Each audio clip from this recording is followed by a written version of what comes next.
नमस्कार। आज बात आम आदमी पार्टी के मालिक और दिल्ली के उस पूर्व मुख्यमंत्री की जिसने मुख्यमंत्री होने के बावजूद भी सरकार का एक भी विभाग अपने पास नहीं रखा। यह भी आजाद भारत के इतिहास की एक बेहद ही अनोखी घटना है।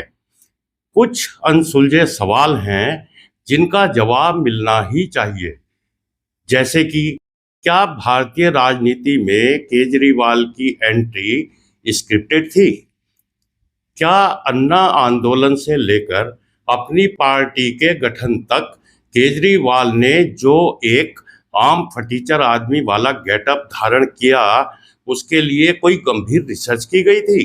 क्योंकि अन्ना आंदोलन से पहले केजरीवाल का लाइफ स्टाइल क्या था, उसके फोटो भी इस वीडियो में मैं आपको दिखाऊंगा। तीसरा सवाल यह है कि क्या केजरीवाल का पुराना वैभव कभी वापस लौटेगा? और अंतिम सवाल यह है कि केजरीवाल और उनकी पार्टी का भविष्य आगे कैसा दिखता है।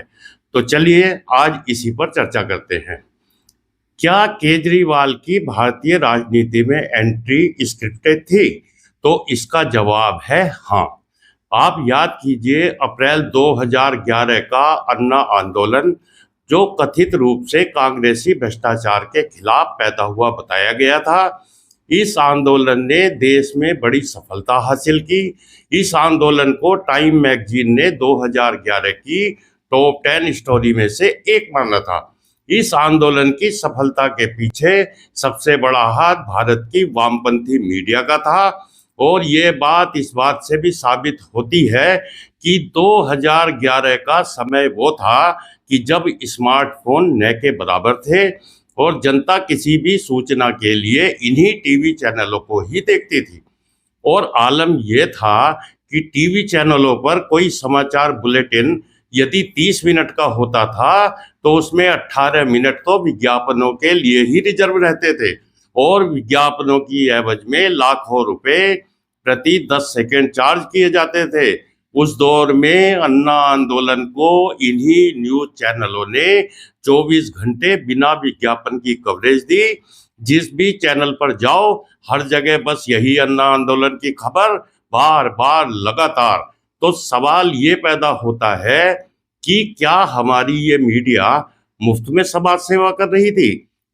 केजरीवाल के पार्टी बनाने से लेकर पहली बार दिल्ली का सीएम बनने और इस्तीफा देने तक इसी तरह की फुल टाइम कवरेज मीडिया ने इसे लगातार दी। तो क्या ये सब बिना पैसे दिए हो रहा था? जी नहीं, मीडिया को खरीदा गया था। पूरी स्क्रिप्ट विदेशी धरती पर लिखी गई थी। अब बात केजरीवाल के आम फटीचर आदमी के गेटअप धारण करने की, तो ये भी उसी विदेशी स्क्रिप्ट का हिस्सा था। एक सीधे साधे कम पढ़े लिखे गरीब मजदूर की स्टाइल में मफलर लपेटे, साधारण कपड़े और चप्पल पहने हुआ एक आम आदमी जो ईमानदार राजनीति करने के लिए ही आया है, ऐसा एक माहौल बनाया गया। इस ढोंग को जनता कभी समझ ही नहीं पाई। किसी ने इतना भर सोचने की जहमत तक नहीं उठाई कि ये केजरीवाल, जो खुद को आईआईटी से पढ़ा हुआ बताता है, खुद को इनकम टैक्स विभाग में कमिश्नर बताता है, उच्च मध्यम परिवार से बिलोंग करता है, बचपन से लेकर उच्च शिक्षा तक बढ़िया स्कूलों में पढ़ा है, जिसकी पत्नी भी इनकम टैक्स विभाग में उच्च पद पर है, तो क्या ऐसे आदमी का ये गेटअप एक फ्रॉड नहीं था? केजरीवाल पहले किस तरह के कपड़े पहनता था, उसकी फोटो देखिए। ये है रेमन मैग्सेसे पुरस्कार लेते वक्त। और दूसरी फोटो देखिए, ये है केजरीवाल की अपनी शादी के वक्त। और यही व्यक्ति जब एक समारोह में राष्ट्रपति भवन गया, तब फिर वही फटीचर गेटअप। कमाल है भाई। अब सवाल ये है कि क्या केजरीवाल के पुराने दिन वापस लौटेंगे?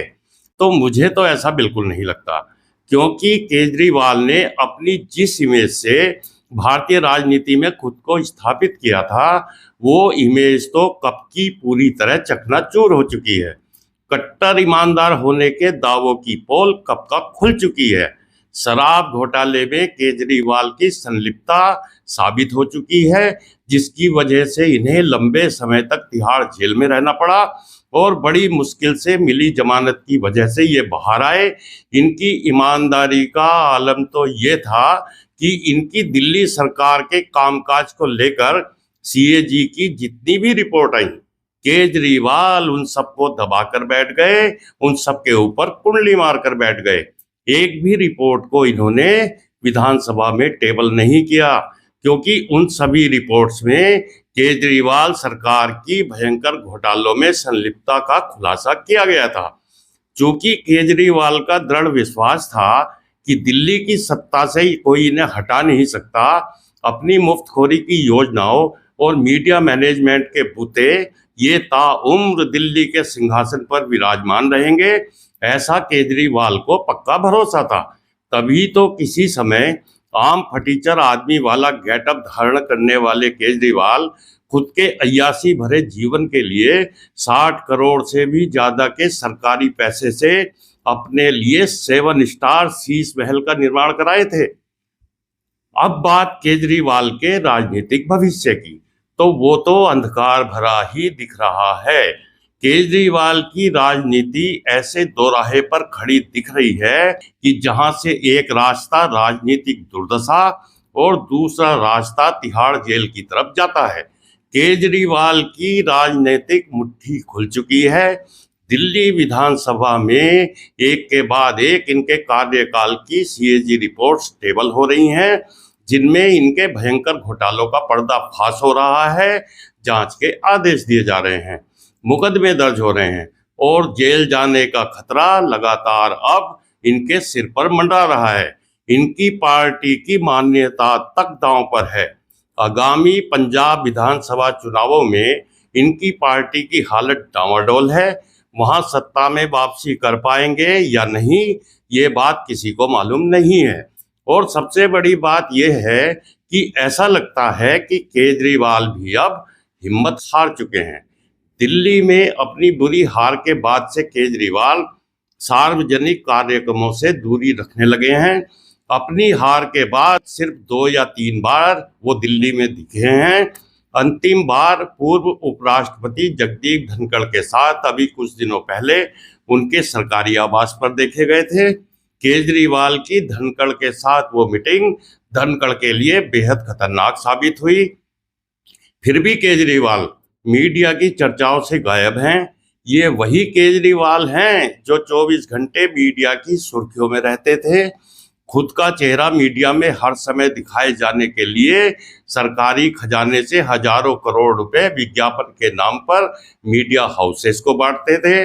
उस केजरीवाल का ये हश्र हुआ है कि खबरों से पूरी तरह गायब हो गए हैं और अब तो कोई दूसरी पार्टी का नेता भी इनके बारे में कोई बात नहीं करता। तो केजरीवाल की राजनीति का भविष्य क्या है, ये आप खुद ही अंदाजा लगा लीजिए। तो दोस्तों, इस वीडियो में इतना ही। आपसे निवेदन है कि चैनल को सब्सक्राइब करें, वीडियो को लाइक करें और कमेंट भी जरूर करें। नमस्कार।